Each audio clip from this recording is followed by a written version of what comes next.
All right, I'm all ready to go for my inaugural walkthrough Wednesday here with you all.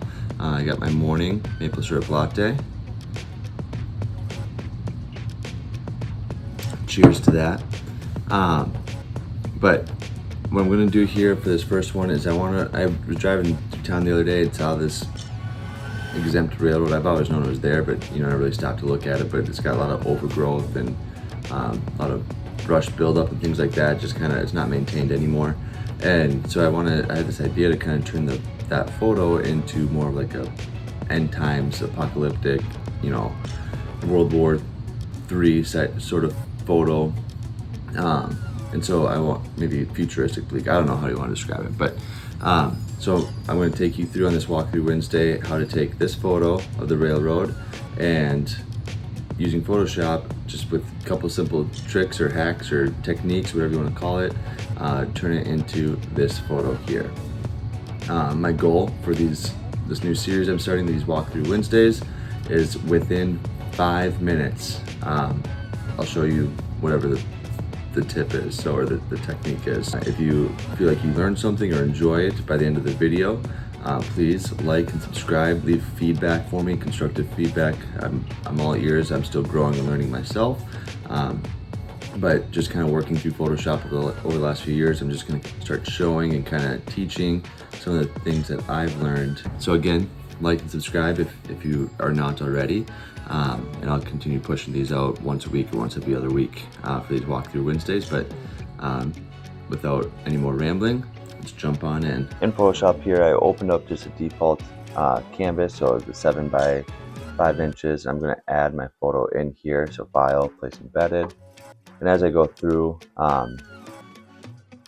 this walkthrough Wednesday here, I'm just going to kind of talk through my whole process as I go through it. So here's the photo. I noticed right away that my track, it looks kind of kiltered off center. So I'm just going to kind of try to straighten that out, bring that down to the bottom, and then just kind of recropping the photo so it's more straight, more aligned there. So I have that. And now what I'm going to do to get kind of the effect that I want, right, I'm going for that kind of futuristic, end times, post-apocalyptic, World War III, whatever you want to call it, photo here, just with kind of overgrown railroad. That'd be a good touch. So first thing I want to do is at the bottom of my layers panel, I want to go to my fill adjustments. With my fill adjustments here, I'm going to go to color lookup, and then these load 3D LUTs here, and click on that. And I like to use moonlight. Just kind of turns it to like this dark, nighttime style photo. However, it's very blue.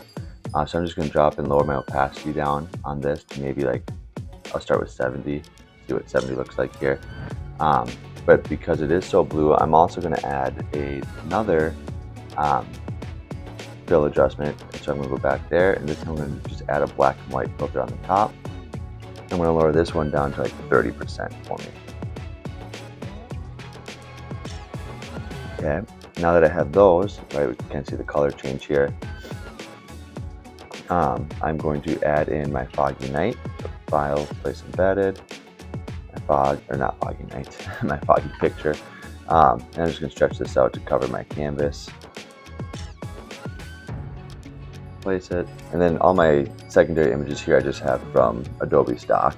But so here, what I want to do is I'm going to blend this image into the layer. So in my layers panel where it says normal, I'm going to go down to screen, and you could play around if you're doing something different, right? And just see kind of all these different blending options that it has. But for me, what I'm doing, I like screen. And then here, I want to lower this down because I want to still see my tracks through the fog. So I'll start at 60%. And then I want this fog to kind of cover the whole of the photo, all of the photo. So I'm just going to duplicate that fog layer, pressing Control and J on my keyboard. On this copied one, I'm going to go Edit, Transform, and then put vertical at the bottom. Now it kind of covers the whole photo, right?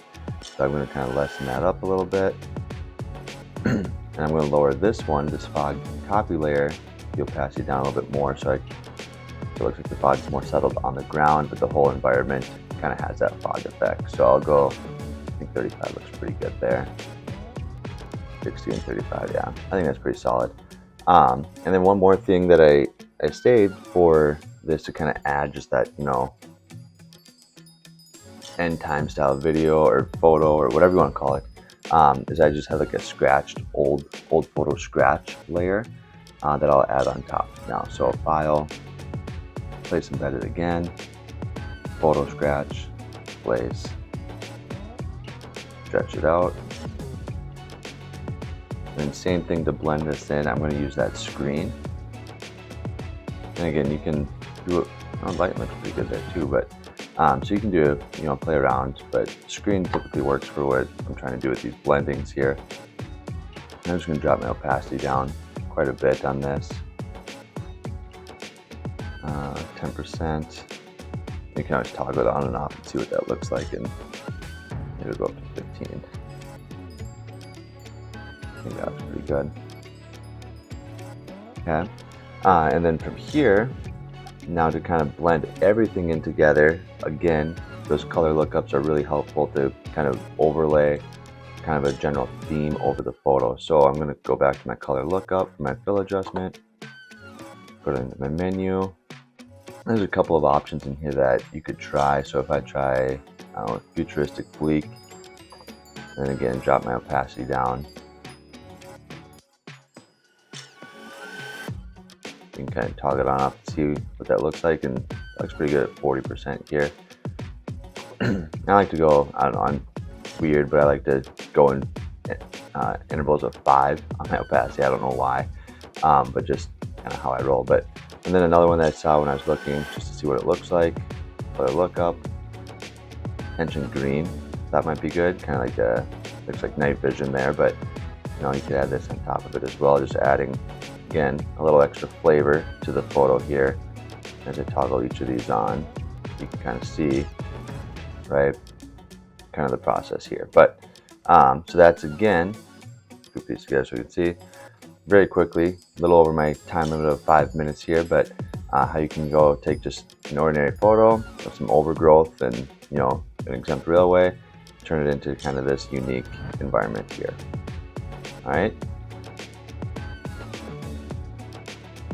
So if you feel like you learned something, if you enjoyed watching this or anything like that, if you have some feedback, please comment, like or subscribe to my channel, as I'll be pushing these out again once every week, every other week, somewhere around there on Wednesdays, just kind of creative tutorials, whether it's Photoshop, Lightroom, photography, some sort of lesson to be learned in the creative space.